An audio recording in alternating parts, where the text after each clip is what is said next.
আসসালামু আলাইকুম রহমতুল্লাহ।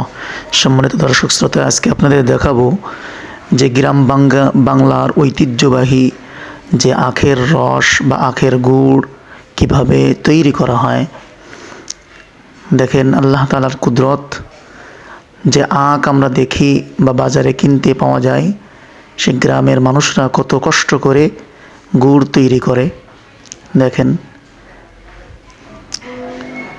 এটা যশোরের ঐতিহ্যবাহী, যশোর বললে ভুল হবে, যেহেতু সাতক্ষীরার কাছাকাছি একটা এলাকায় আমরা সেখানে গেছিলাম যে কীভাবে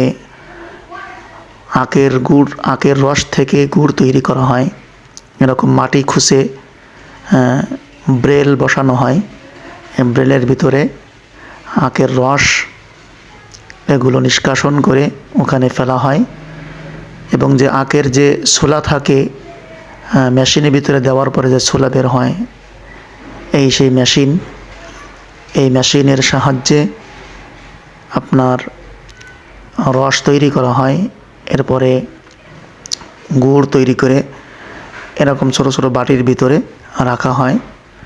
পরবর্তীতে বাজারে এগুলো বিক্রি করা হয়। এই ছোট ছোট বাটির ভিতরে রাখা হয় বিভিন্ন প্রসেসিংয়ের মাধ্যমে। দেখুন, এরকমটা হয়ে যাবে। আমরা সবাই জানি বাজারে এরকমটা গুড় পাওয়া যায়, কিন্তু এই গুড়টা হাতে আসার আগে যে কত পরিশ্রম এবং কত মেহনত এখানে লেগে যায়, সেটা আসলে তার পিছনের গল্প আমরা অনেকেই জানি না।